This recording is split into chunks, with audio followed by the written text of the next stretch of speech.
I do want to say thank you, because I know that together we have wanted to work on that since before either one of us assumed these positions.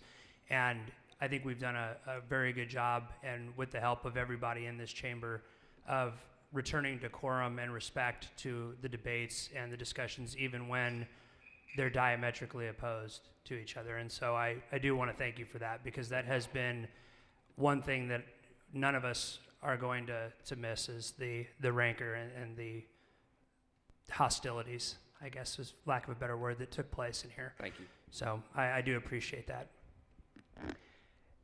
The House Democrats, I mean, when we look at this session, when we look at what's coming up, three things are going to really challenge us as a collective body.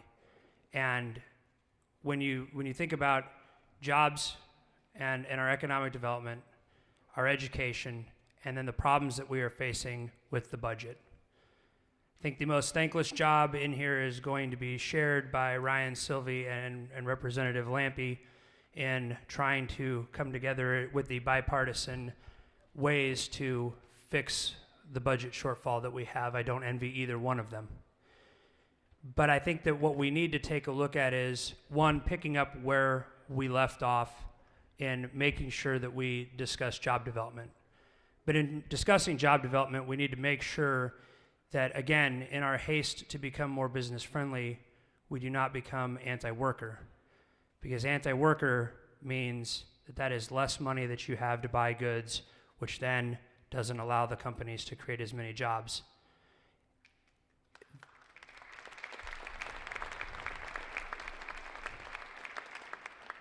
That aspect, first and foremost, we need to keep in mind.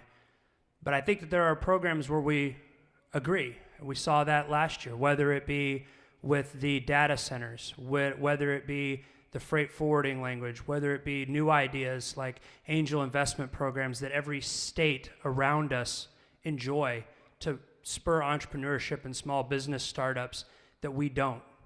The benefit to our state, to our education programs, to everything really takes a great hit when we don't have those things available to us. When it comes to education, we can create all the jobs that we want, but if we don't have an educated, homegrown workforce, companies aren't going to come and relocate here. They're not going to start up here.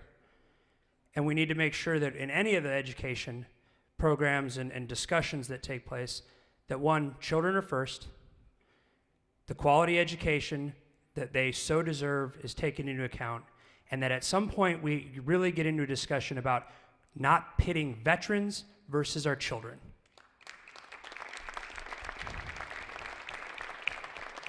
Too often that is the case when it comes down to decisions about where we spend our money.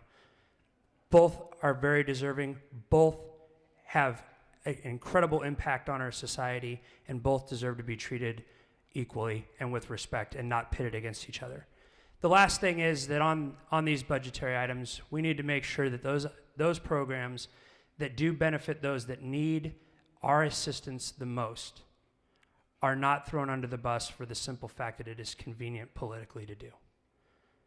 And I assure you that we will make sure that we stand up for all of those different things and make sure that when we talk about job creation, that it is substantive, that it is putting people back to work day one, that when we talk about education, that those are our priorities, that the children of this state are taken into account first and foremost, and most of all, we need to get together on this budget because there are some serious problems that we're facing, and unfortunately you cannot cut your way to prosperity. We're going to have to take a look at what these programs do and how we make sure that the good ones survive.